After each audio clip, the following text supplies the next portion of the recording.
Kia ora, good evening. Labour finance spokesperson David Parker describes it as absurd that regions like Southland should be suffering from stagnant and even declining housing prices under the National-led government's Reserve Bank directives. Mr Parker says it's unfair Southlanders have to bear the burden of a rampant housing market in Auckland. It's absolutely absurd that under the current government settings we have the Reserve Bank fighting house price inflation in Auckland, because we haven't got general price inflation of any great note in New Zealand, but we've got raging house price inflation in Auckland because of the abject failure of government housing policy.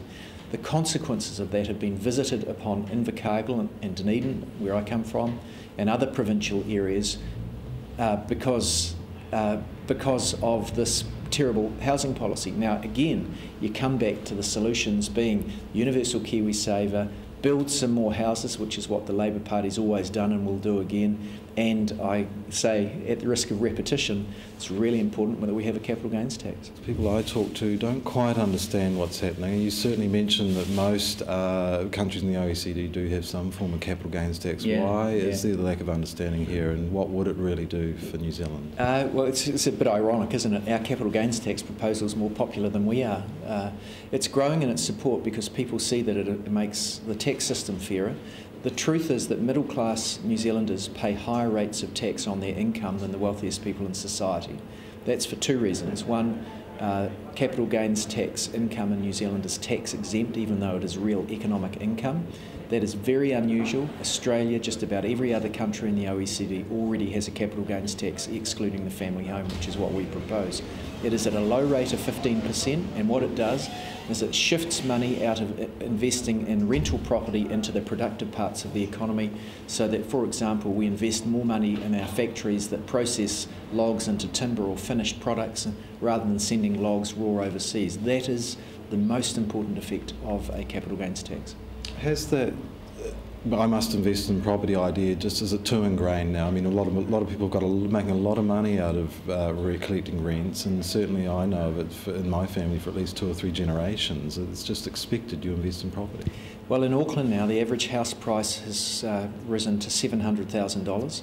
Home ownership rates are the lowest in New Zealand in 50 years and still dropping. These are real indicators of inequality, and a capital gains tax helps on that front too, because rental investors will be more inclined to put their money into other classes of investment, and we'll see an increase in home ownership rates over time, and that's a really good thing for society. From July 1st, motorists will be paying the second highest price for fuel ever, as the next increase in fuel excise duty is introduced on Tuesday. Petrol prices hiked 2 cents a litre last week, and motorists will soon pay a further 3 cents per litre, meaning those who cover 10,000 kilometres a year will pay approximately $35 more. In December 2012, government announced plans for 3 annual increases of 3 cents per litre, with equivalent increases in road user charges to help deliver the Roads of National Significance programme, support investment in Upper North Island transport projects and contribute to other roading expenditure. The next increase is set down for 1st of July 2015.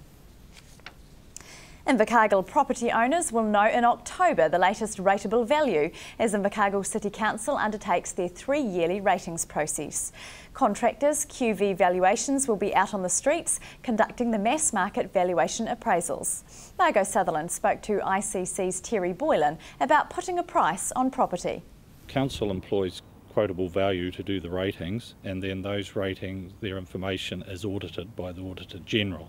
So that's where the checks and balances come into this.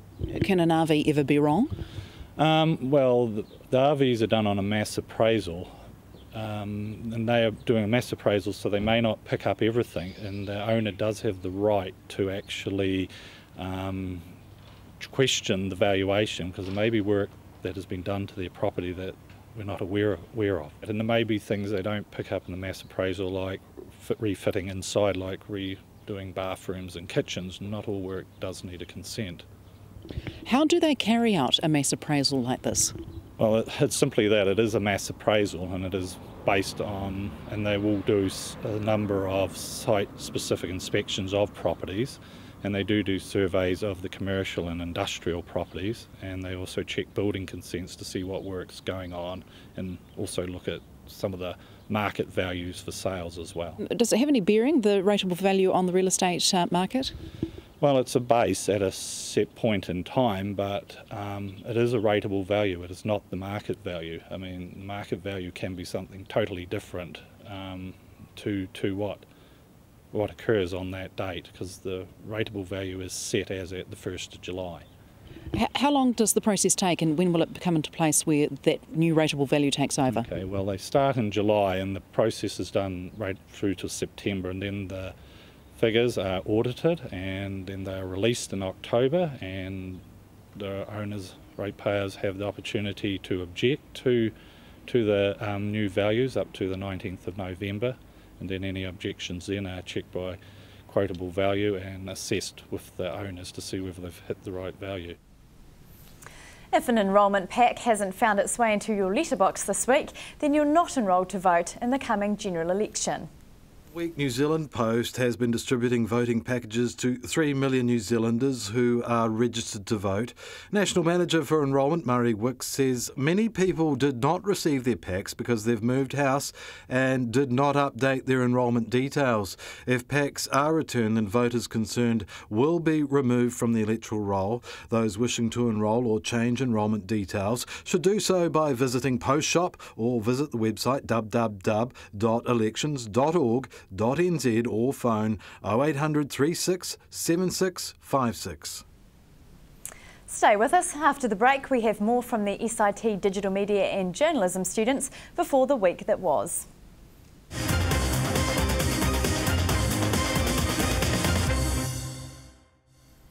Welcome back. Southland's Social Science Fair was proving a big hit today with visiting school groups. This year, the region's schools' Year 7 and 8 students submitted 207 entries. Project topics ranged from Southland's involvement in World War I to contemporary issues like Invercargill's inner city upgrade and the life of Mayor Tim Shadbolt. Social Science Fair Committee member Colin Anderson says the standard this year was very high, and that is reflected in the final judging. One project with special mention was this one on the monorail proposal for Fiordland by Verdon students Emily Calvert and Amy Mariu. The Social Science Fair continues at the Scottish Hall until Sunday. Now more from the Southern Institute of Technology's Digital Media and Journalism students. Southern Institute of Technology Student Services held their annual wrap-up, warm-up, cook-up this week at their main campus. The event, as well as being a chance for students to get together, had the important message of helping students stay healthy over winter. Chantal Hashimoto with this report. So why did you come around to this event today? Well, I got a text to come around, so I just thought I might come around and check around, but I kind of found out this is awesome, you know. I enjoyed it and I have fun. Meet new people, and the people are nice and warm and welcome. Yeah, so I learned heaps. You know, Scout and guide stuff. They were asking me to volunteer. I volunteered. I think I learned heaps. Yeah. So Wrap Up Warm Up Cook Up is an event that we started last year with the help of the SIT chaplain. It's a way just to prepare Southland students for a winter here. A lot of our students, they move from up north, and so the cold and winter is a bit of a shock to the system. And so just for a bit of fun and also like a bit of practical help and stuff, we wanted to show them things how to look after themselves during winter and things that they can get involved in during winter and get involved in the community and stuff like that. So yeah, I think it went pretty well, especially considering it's exam leave time at the moment, and the weather was really nice as well, so a lot of people don't tend to come inside when it's nice. But we had about 150 people through, which is pretty good. So yeah, it was a really good vibe going on. All the stall holders were happy and the students seemed really happy. So yeah, we're pretty stoked.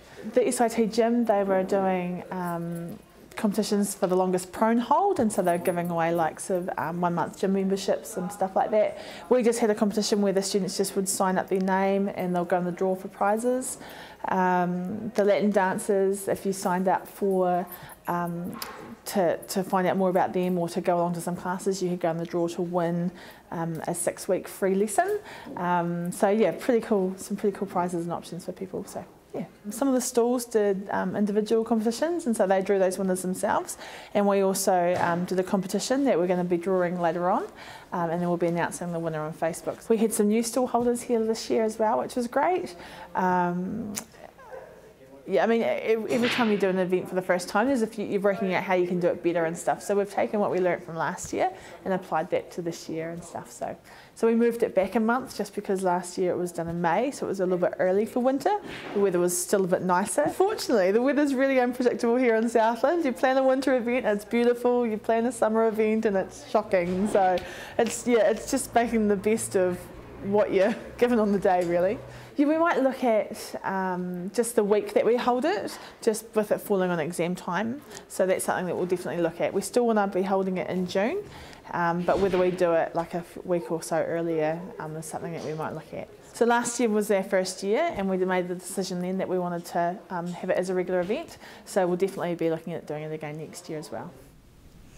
Invercargill's Tisbury School is encouraging students and the city's residents to step forward and take a risk in the form of a talent show this month. Student reporter Sharon Rees was on the scene. Tisbury's Got Talent is a talent show inspired by the theme students are exploring this month, taking risks. I was joined by teacher Cassie Watt, who has been organising the event. Yes, so the talent show was the first idea, so we just integrated it into our school curriculum. We needed to do a drama sort of unit anyway, so we thought we'd integrate that and do a taking risks theme for the term, so really encouraging the kids to take a risk on stage, put themselves out there in front of their peers, and they thoroughly enjoyed it. So we worked for a few weeks on their individual talents or their group talents in the classroom. Then we had a class talent show. The ones that got voted through by their peers went through to the school talent show, and the ones from the school talent show are going through to Tisbury's Got Talent. 8-year-old Logan Wiley is just one of 20 acts performing his skills at the talent show on Friday night. Also braving the stage is Logan's 5-year-old sister Sophie, who hopes to impress the judges with her tap dancing routine. What's your favourite part about performing? Tap dancing.